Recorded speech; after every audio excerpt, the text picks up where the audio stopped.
Thank you for joining us again on Very Visionary. Today we have a very special guest, and he leads a movement that will, in my eyes, revolutionize mental health care, which is very important. It's always been important, but very recently, a lot of us are being more aware of the issue going on within our entire world. And so I'm very pleased to introduce Mr. Andrew Sossin, CEO of Recovery Unplugged, visionary world leader, and a very great person, very great person. So Thank thank you. you, Andrew, for joining me today. I'm grateful to be here and I'm glad that we were connected. Yes, me too. And so the big thing that brought you into my attention was Recovery Unplugged. Obviously, I've learned that there's much more to you than this company, as with everybody. But I would love for our audience to not only understand what it is Recovery Unplugged is providing, but let us know how you got started with this journey, because you yourself are not a therapist, but at the same time, this effort to improve mental health is very personal to you. Yeah, it's not something I thought I'd be doing. Recovery Unplugged, really came about because my wife and I were helping several family members that were battling mental health and addiction issues. I found myself paying for multiple treatment centers over and over again. And coming out of a Tony Robbins event, he made a comment that it'd be cheaper for me to open up my own treatment center for my family and friends than to keep paying for other ones. And you cannot walk out of a Tony event, make a comment like that, and not at least attempt to do something about it. And, when I said that to Marshall, and he introduced me to Paul Pellinger, who helped create the mental health and drug court system, because of most, people that are battling mental health and addiction commit crimes, not because they're criminals, because they're addicts or have mental health issues. And so, that was done 30 years ago when they created that here in South Florida. And then Paul introduced us to Ritchie. Ritchie had this idea called Recovery Unplugged, where he was, using music in like a 1 hour session at different detoxes. And we took that concept to where Recovery Unplugged utilizes now music as a catalyst for evidence-based therapy. So we have psychiatrists, psychologists, licensed masters, clinicians, and musicians that work with people battling addiction and mental health. It started as a small 25-bed outpatient center where we, we're helping 20, 25 people a month here in South Florida, then led to an inpatient center facility in Austin, Texas, Nashville, Tennessee, the DC metro area, and as of this week, Charleston, South Carolina. Next month, Merchantville, Nice. outside of Philadelphia, in Merchantville, New Jersey. And, when we started talking, we are now launching our first inpatient mental health only facility here in South Florida the first week of May. And all the while, over the last 2 years, we built a very robust online intensive outpatient program for mental health and addiction separately. It just was one of those things that once we started helping people, we continued to help people and continued to help people. And, fast forward to 2024, where we've helped over 14,000 people at this point, through our program, that are alive and well because of what we do, including my own family members. And what I'm most excited about is the opportunity to help so many more people virtually now through our program online. And so now, whether you're in Dallas or Lubbock, Texas, or Central Florida, or Northern or Southern Virginia, or Memphis, Tennessee, it doesn't really matter where you are. You could be in anywhere in the state that we operate in, and you could access our program online. And everything we do now is covered by insurance, and we're in network with the VA and TRICARE for active military and Medicaid as well now. The goal is just to have a greater impact. And I am not a licensed clinician. I am not a doctor, and I'm not in recovery. But I've always been of the belief that the only way to do good is to help others do good. The only way to succeed is to help others succeed. That's both in life and business. I learned that at a very young age. I've done my best to live my life that way. And this is just an extension of that. Wow. And so just for clarification, with the online services, that's available to the people that live within the state lines that you have the brick and mortar as well, or? So at the moment, the rules are a little antiquated, but we're working on that. But any place that we're licensed in the whole state. So for example, if I have my inpatient facility in Fort Lauderdale and you have to come inpatient, live with us for a month, that's fine. But if you went to a program in Orlando or Tampa or Jacksonville and you want to access our online intensive outpatient program anywhere in the state of Florida, anywhere in the state of Texas, Florida, Tennessee, Virginia, South Carolina, New Jersey at the moment, with more to follow, you could access our online program, and we're going to add more to that. But at the moment, it's any state that we operate in, we could offer the online program throughout the whole state. Good. And so what was it that brought to your guys' attention that music could play such an integral role in the recovery process? It was multifaceted. So Paul, he had this idea 40 years ago. He grew up outside, right by Woodstock, and literally felt the power of music in his life and wasn't really sure how to utilize it correctly. And when he went through his own struggles and got clean, he realized there were certain songs that affected his mood. Richie is a Grammy Award-winning singer-songwriter, toured with Aerosmith, Hall & Oates, wrote over 50 hits. Richie Supa, 80 years old now, still comes and performs every week at our facility with our clients. So he took it a step further where he used music that he, hits that he wrote, but also he wrote an album called Enemy. Anybody can look it up, that I produced, which means I paid for it. I'm not a musician, but that is an entire album of curated hit songs that are all recovery based. And so what we realized was that the music is the catalyst. So we still do cognitive behavioral therapy and EDMRT and dialectic therapy and all different forms of modalities. But the music breaks down differences and builds rapport. Every one of us can think of, everybody has different routines, right? So some people have songs they wake up to, songs they go to sleep to, songs they put on before they go into a meeting, songs they play when they go to the gym that affect them, right? Positive. Also, there's songs that, could associate you to an old relationship that wasn't good or a situation that wasn't good. But what we look for is positive triggers with music. And one of the things that we learned very early on was we'll find out when somebody's coming to us, virtually or in person, but we started this in person, what music they love, what music they hate, what they associate to happiness, sadness, getting high, and sobriety. And then the first time they're with us, when they're in the room, we will have that song that they associated to playing for them. And for the first time in days, weeks, sometimes years, they're like, wait a minute, I love this song. And our therapist or driver, whoever reviews it, I know. And now, instead of being yelled at by their spouse, fired by their boss, or whatever they're going through in their life, they're seen, they're heard, and what they say matters. Doesn't mean they're going to stay. Doesn't mean they're going to be sober forever. But it's the first step in peeling back the layer that's been built around them to get help. And that's how we start our process. And then throughout the entire treatment, we use lyrics from different songs. We have people write their own lyrics of their life. And again, 99% of all of our clients have no musical ability. We do work with the Grammy Foundation. We do work with Sims Foundation. We do help very talented musicians on a daily basis. But 99% of our clients are regular people like you and I. I'll speak for myself. I have no musical ability. You may. I can sing a little bit, so maybe I don't fall into that kind. But yeah, People will run away if I sing. No. Well, then I'll leave it to Richie then, huh? Yes. Yeah. Yeah. Wow. That's I've told you, for me, it's so important to hear that this is happening because of what I experienced in the hospital as a healthcare provider. And so many healthcare companies don't prioritize their employees the same way that they do for their patients. So explain to the audience what kind of environment you set up for the care providers that are with Recovery Unplugged. We learned this early on as well, that when our staff, when our nurses, when our doctors, when our receptionist is in a better mood, everything works better, right? So you always go into places or even an elevator and you hear like background music. Some of it is just there so there's not silence, and some of it is properly curated.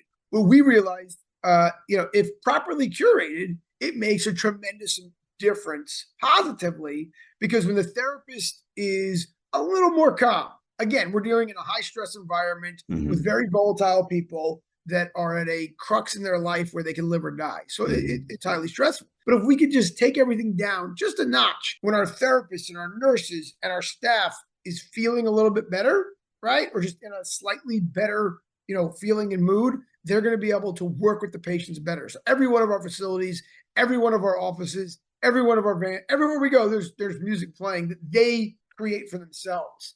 I think I mentioned to you when I was in an accident in 2021 in a fire. And so I spent some time in the burn unit here in Miami. And I my brain, though, was confused on what had happened for a moment, went right to, okay, I'm here. This is the most painful thing I've ever experienced.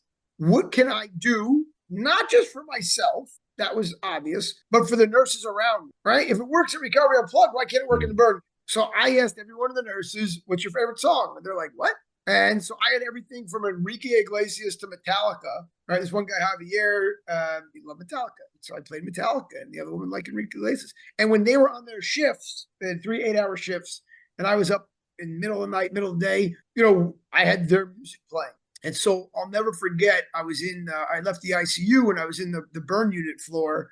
And it was just one night and probably 3, 4 in the morning. And, there was a couple people that worked similar night shift. And next thing you know, I had people dancing, literally dancing outside my room. And nobody got upset.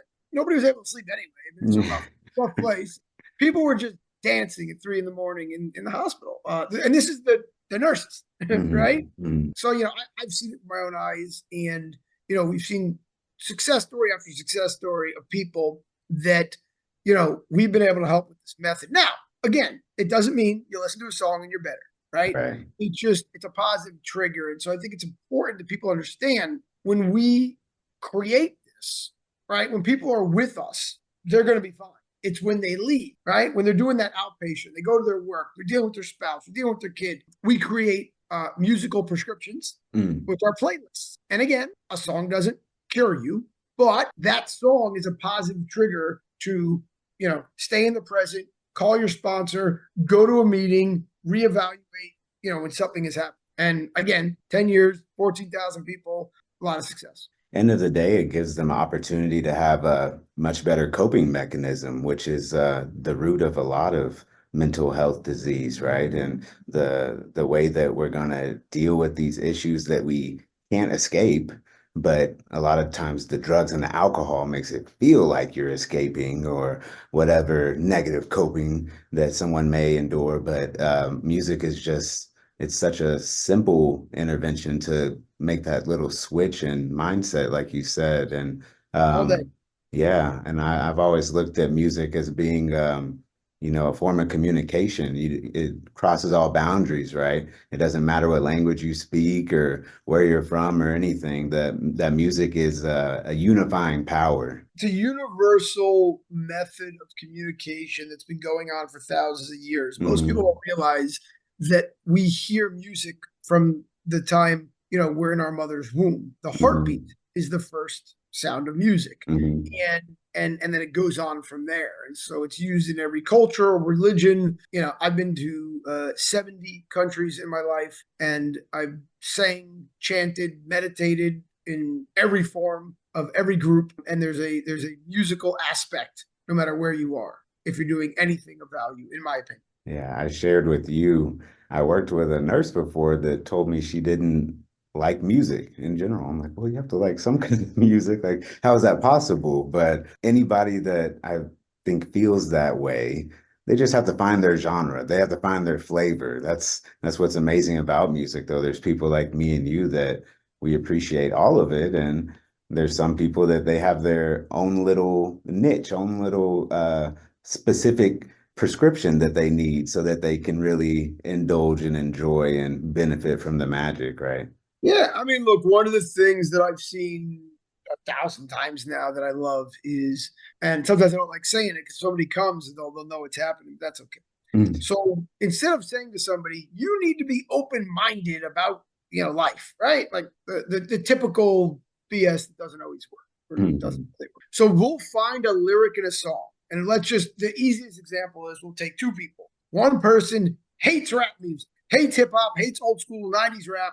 one person hates country, and our therapist will find a lyric in a song from a genre they hate, and we'll just read them the lyric, and they'll be like, "Do you associate to that?" Like, that's my life. Then we'll play the lyric, then we'll play the song, and they'll be like, "What?" And I've seen this so many times now in person when I used to have my office in the facility, where people will just their minds will be like, "Wait a minute, I hate that style of music, but what that songwriter wrote is exactly what I'm going through, right?" And so we are able to show people how to be open minded through music. And it's been incredible to do that, and it's fun at the same time. Yeah, yeah, that's a cool way to put it. I didn't even really put two and two together there. That foundation of it all is just being open-minded about your situation, about the possibilities ahead, right? Over the years, we've been fortunate because of Ritchie to have a lot of people come through, to tell their stories, and I'll come in and be like, "Oh, I hate rock music," and then we'll have Art from Everclear will come in who has, or Steven Tyler would come by, and people, especially the younger guys, "Oh no, I love hip hop. I don't want any of that." And by the end of 20 minutes of listening to them and some of their creativity and their lyrics, just by talking it out, it's like, oh wow. And the same opposite. I mean, I remember one day years ago we had Ty Dolla come in. I think it was the first day he did not smoke weed when he woke up that morning as a promise to us to come talk to everybody. But he talked about his dad, OD'd and died. His dad was in the original Fantastic Voyage, and his brother was locked up for life. And so he came in, and was telling his story. So it's just, not only we've been fortunate enough not just play music, we've had the actual musicians that wrote the music come in, and then we've had the fun days. We had a Flow Rider come by and share his stuff, and then perform with our songs. And now, which I'm really excited about, is we have a group in Austin that all went through our program, volunteered to play music at our facility for the last 4 years, and got signed to a contract. Oh, wow. A month ago. They're going to be going to LA to record. Not what I thought would have ever happened, but there you go, the power of music. And it's even more incredible that they all met and went through our program. Again, for anybody listening or watching, 99% of people come in, you do not have to play music, you don't have to be musical, you just have to enjoy listening. But we've had some pretty cool situations that have occurred from that. And so in this journey, have you studied like music theory or anything, or is this all just coming from the heart? I read the book, This Is Your Brain on Music. I've gone to a lot of different music conferences. I understand frequency and sound. So we've now been able to take it a step further in our detoxes. We have sound and vibration rooms. So if somebody's detoxing, and instead of them getting 10 milligrams of Valium, they'll still get medicine. Just to be clear, we believe in MAT, medication-assisted treatment, and MAT, music-assisted treatment. So we combine the two. And so, one of the things that we do is instead of 10 milligrams of Valium, they'll get 5 milligrams of Valium, and they'll be in a sound and frequency room where the frequency will provide vibrations to calm down their body while they're detoxing. That's scientifically proven. It's, right. Facts that used to be thoughts, but now are facts. And so that's where we've learned, where you take something that sounds a little odd, but now you've got research at, major universities that, have been published, and now you can actually do that, where, the idea is to get people to understand what they're going through. And, when somebody's detoxing, a lot of times it's very dangerous, right? They can have seizures, they could go into a heart attack. So you want to make sure they have the right medication for their body. At the same time, if you could provide, a little bit less, and they're more cognizant of what's going on, it'll allow them to recover quicker. Yeah, that makes so much sense, because I've helped people detox from drugs and alcohol, and in the hospital setting, it has to be very controlled because of what you just explained. And a lot of times the amount of medication that it does take for them to be calm and be safe is much more than we would want for them. And out for days. And I get it. Yeah. You need to be there. So there's a balance in doing that correctly. And it all depends if it's alcohol, if it's meth, if it's heroin. I mean, it just all depends on. Some people are detoxing from too many benzos or too much Valium. And so it all just depends on what they're on, but the right mix of MAT and MAT. Yeah. And I can think of a couple patients that kind of remind me of the situation that you created for the nurses you were being cared for by. And I don't know if they were really aware or intentional with what they were doing, but same thing, very adamant about playing their music. And even during wound dressing changes, I've experienced that too. And So specifically, the most painful thing I've ever dealt with was when I was burnt. The changing of the bandages. mm, You know, when you're, I don't need to get too deep into yeah, for yeah. them, but when your legs are burnt badly, it is not fun when they have to change and clean the wound. And so Hmm. that is where, in addition to the medication they gave me while it happened, still the worst thing I ever dealt with. But the happier and more at peace the nurses were when they were doing that from the music I was playing for them, the better experience it was for me. And that means a lot to me that you keep emphasizing the well-being of the nurses too, because I mean that shows a lot about you. But I Well, speak, people take that for granted. They don't yeah, understand. You know, it's a job, but it's not. You know, it's still a human who's dealing with the emotion of dealing with somebody else who's going through a rough time. yeah, on repeat. And a lot of nurses have problems taking care of themselves as a result. Yeah, listen, we have a program for nurses. Mm, Actually, our first ever psychiatric nurse practitioner was in recovery herself and helped us get the licensing and you know contracts. So you know, we've helped nurses, we've helped doctors that have had challenges in the past. Yeah, mhm, there isn't anybody out there that isn't battling some sort of mental health or addiction themselves, their family member, their friend. You know, and that was the key as we grew was how do we help more people? And mhm, so when I did, you know, when I went in network with all of these insurance companies, you know, financially much more difficult, right? Because we get paid a lot mhm. less being in network, but now I'm able to help so many more people. And now anybody anywhere, you know, which is why I'm always happy to talk to anybody, you, but you know, my goal in all of this is to allow more people to know that we exist. Yeah, awareness is the key. And even if someone doesn't reside in the area where they can currently receive your services, at least Well, they, people come to us. I mean, I have people that fly, you know, I have people coming into us from all over the country. yeah. If that's needed, it's just Hmm. look, there's other great places as well. So I tell people all the time, I have a 24-hour life-saving center, you know, 24/7, 365. We're open on Christmas. We're open every day. And if we can't help you, we find a place that will. That is one thing we pride myself, pride ourselves on is that 70% of the people that call us, we can't even help, but they call us anyway. We find a place Hmm. for them. And if someone is, struggling, how would they go about getting in touch with you? Yeah, we have recoveryunplugged.com, 24-hour life saving center. We have people that will talk if you're old like me and still talk. And if you like to text, you want to go on, you know, we have people talking through Facebook, Instagram, TikTok, you know, our online chat, and it's actual people, you know, not Mm, robots. So, you know, we're there, we're available, and our goal is to figure out how we can help you or somebody that you're helping calling for. that's great.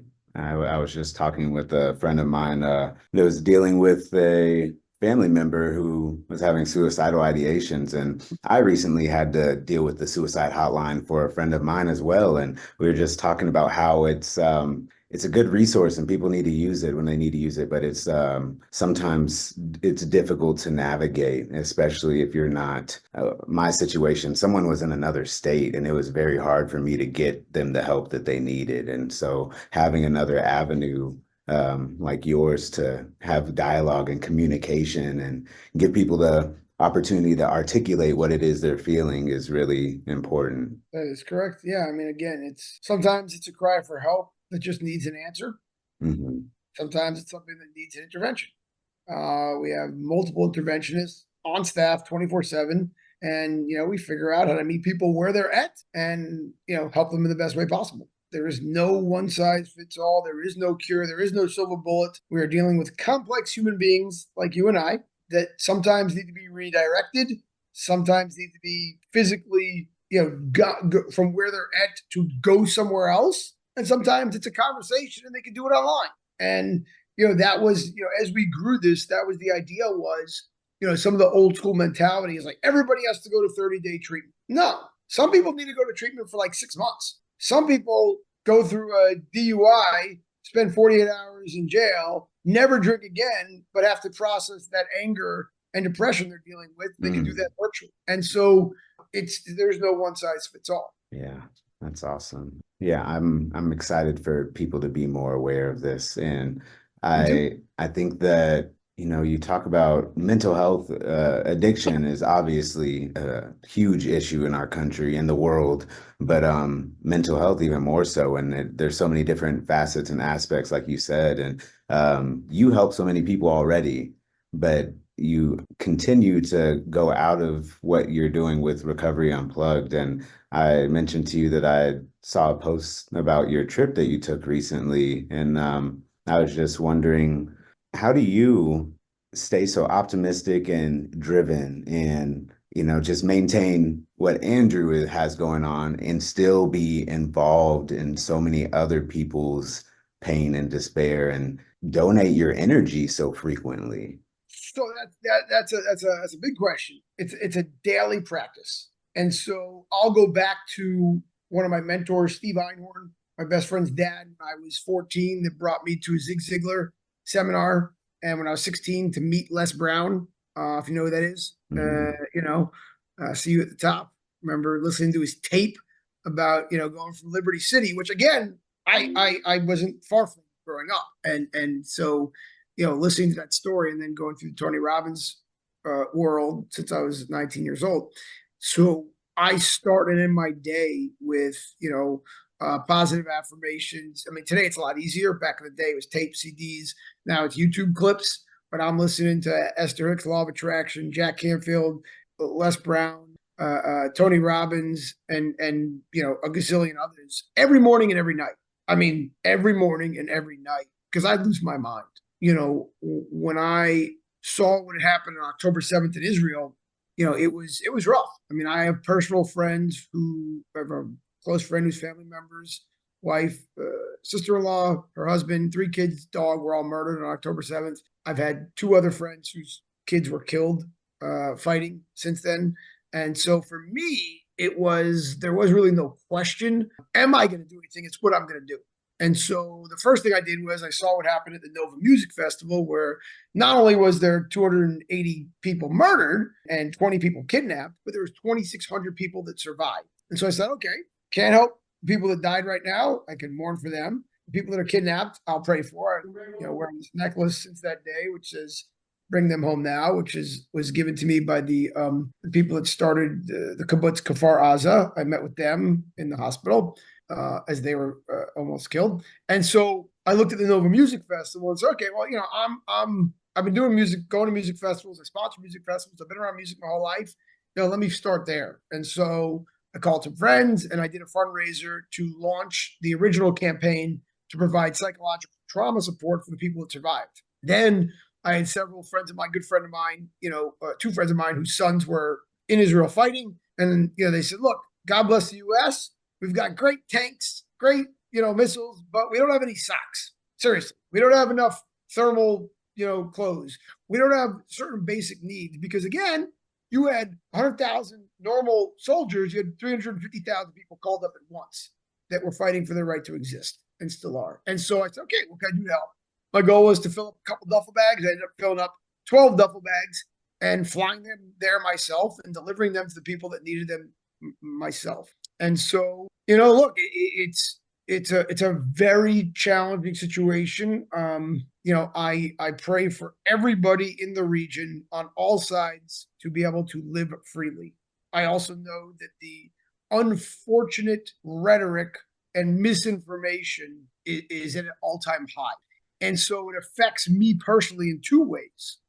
One, from just a humanistic perspective of not wanting to see anybody get hurt, especially innocent people. And then two, from what I do for a living, realizing that you have, in that region, an entire, forget country, an entire region of people that have a huge mental health and trauma crisis that they're going to have for decades, unfortunately, to come on all sides. And then you have, coming back to America, where I am, just this unfortunate, a lot of misinformation and a lot of hate. And now we're about to go into the next 6 months of the most charged political craziness of Mhm. our lifetime. If we thought 2016, 2020 was crazy, it's about to get crazy. How do I remain optimistic? We're here. You and I are here right now, right? And so I know that as crazy as it is right now, I've traveled around the world. I've read history. I've studied history, all types of history, and Jewish history. So I know that, like, my family, I've traced back hundreds of years. I've had to flee multiple times from multiple regions, but I'm here, right? I know that, as horrible as sometimes people think it is right now, like, you and I have running water. You and I have equal rights. You and I have the ability to sit here and talk right now. You and I have freedom. And so that hasn't always been the case. So I look at things from the perspective of, I'm not satisfied with just existing, right? We should all be able to thrive and enjoy, our lives, but it could be worse. And then I go back to personally, like, I was almost, I was blown up, literally.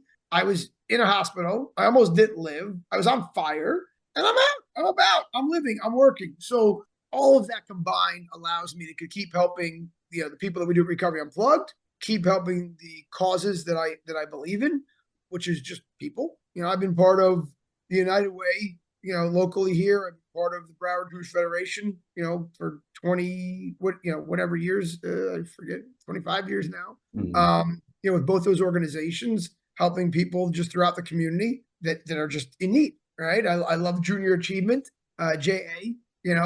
I do that every year, mentoring high school kids, from different socioeconomic backgrounds, to give them the opportunities like somebody gave me, right? Just introducing them to the world of personal development. So I combine all of that. And I will say, I would also still lose my mind, because I'm human, if I didn't spend every morning, sometimes afternoon, and every evening with a few minutes of different personal development, as well as, my 5-minute journal that I'll always plug. I've given out, I don't know, a couple hundred of these, because I'm not a big writer journaling thing, but I do believe in the 3 minutes every morning, what I'm grateful for, what I'm going to focus on, and every night, good things that happen. You'll be in my journal tonight of just this conversation. And so I think that for anybody listening, right, the enormity of just life right now, if you watch, I joke, I do 5 minutes of Fox and 5 minutes of CNN every day. And I look for the same story, and I read them, or listen to them, because then I get both sides of the world. I get about 95% of what the world's thinking from two perspectives. Unfortunately, negative things are what leads. But again, I keep going back to, we are still living in the greatest time in history. We still have, everybody has more opportunity and access than they ever have. And that doesn't mean it's going to be easy, but the world has been through what I would consider worse, and we figured it out. And I believe we will again. That's how I operate. I agree with you. That's a beautiful perspective, and just very powerful and inspiring. And I appreciate you for your efforts, and everyone listening to this. You've illustrated a large involvement in our country and our world, and there are so many more people that are putting forth similar efforts as you, and that should be inspiring for all of us to join those efforts and not feel like we can't make the world better, because there are things we can do, whether it's impacting one person or 15,000 people. It starts with one, right? It's all about understanding that we're all human. And in 2024, the access to information, right? It was interesting. Bill Gates, I remember 1990, whatever, a quote that he made that, the internet is going to allow people to access information, will make the world a better place. In 2023 was like, I forgot about misinformation. Right? He didn't foresee that. But who determines what's information or misinformation? That's a whole nother story. The idea, though, is that we all have the ability today. You could learn on Khan Academy from anywhere in the world the same thing that somebody does in a 4-year university, right? You have people getting microloans, the opportunity to start a business, just to be able to learn from others today, right? I have a 15-year-old son. He decided that he's going to read a book a week. How are you going to do that? Well, he puts it on the Audible, and he puts it on chipmunk speed, which I don't even understand. And he's now listened to a book a week since January 1st. I do that too. And I don't know. I sat in the room once for 3 minutes, and my brain hurt, because I can't do it that fast. But the point That being, processing speed. and he's writing notes. But anybody can access this now, and I think that's where we have to look for the more commonality that we have versus the differences, Hmm. right? Like we're all, a whole nother our conversation one day is, unfortunately, like my generation, I'm going to be 45.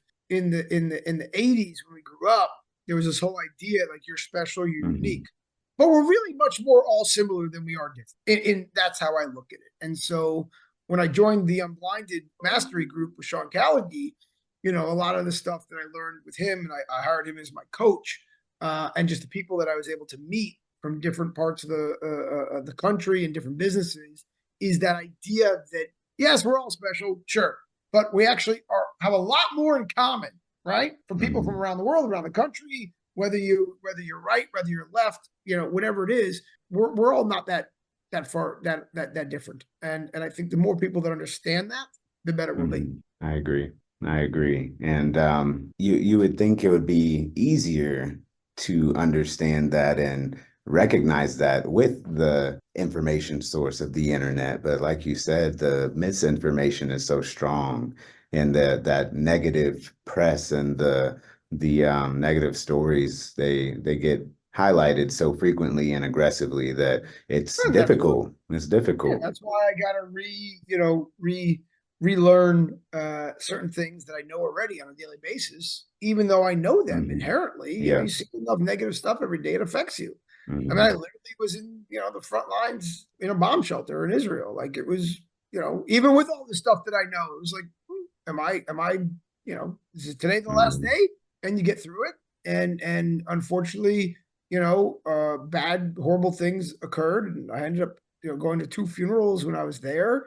But I also saw, good things happen. And I also saw people helping each other and overcoming adversity and, looking for a positive future. And just this week, my friend, I helped sponsor 10 weddings that occurred from soldiers in the Israeli army that we helped sponsor 10 weddings this week. So the idea that there's a wedding and these people want to create a life and a family with all that's going on, to me, that's Yeah. inspiring, Wow. right? Yeah. The people that gave me this necklace, they built this kibbutz and they worked with their Israelis that worked with Palestinians for 50 years. And even though the guy was attacked and shot by people that he worked with, he said as soon as he got back out of the hospital, he's going to rebuild the community that his grandparents, his parents built. And he does believe there will be a future, and he does believe that there's hope, and he does believe that he's gonna be able to go back. So, if he can have that view, I have to have Mhm. that. Yeah. And that's where it all starts. You have to believe, you have to have hope. And man, that's powerful. I sense a lot of selflessness and gratitude from you. And I think that Starting that's, the day with gratitude every day. yeah, that's the key to a lot of issues that we face, I feel. And it still doesn't mean, like I joke with certain people, like I'm human, right? Still get frustrated, still get angry, still deal with all the range of emotions. I just deal with them less than I did when I was Mhm. 20. Yeah. I've yet to meet someone that is free from all of the Yeah, mental they're dead. issue. Yeah. Yeah. Exactly. I was in Thailand. I was chanting with the monks. Mm. And I don't know the language, but I'm pretty sure a couple of those guys are just like Zen. Other than them, the other 7.999 billion people are experiencing Right. most range of emotions on a daily basis. Yeah, I think this is the one situation I would say it's okay to generalize. Yes, yes. There's Yeah, a couple people that have figured it out, but right, right. We're all working towards it, but that's another thing that unifies us, right? We need to help yes, each it other does. get there. It does, and that's why I try Mhm. and the help that we give at Recovery Unplugged. I hope that that's a part of helping people, which will help the collective as a whole. It is, and it will be for a long time to come. I can tell. Thank you. Yeah, thank you. With that, I'm gonna wrap things up here. I think that our listeners have plenty to take home, and if anybody is struggling, I would really advise you to reach out and look into Recovery Unplugged. If you don't live near make it happen if it's what needs to happen, and at least explore the other resources that they have to offer, because you don't have to suffer in silence. You don't have to do this alone. There are plenty of people out here waiting to help you and donate some of their energy that you need. So that is my final message for everyone. And Andrew, thank you so much. You've been a blessing. And do you have any closing remarks for the audience? I just really appreciate the opportunity to let people know what we're doing, to share, my views, whatever they're worth, and just look forward to, being the light, the resource for those that need. Very good. All right. I will let you all go. And this has been Very Visionary. Thank you so much, and we'll see you next time.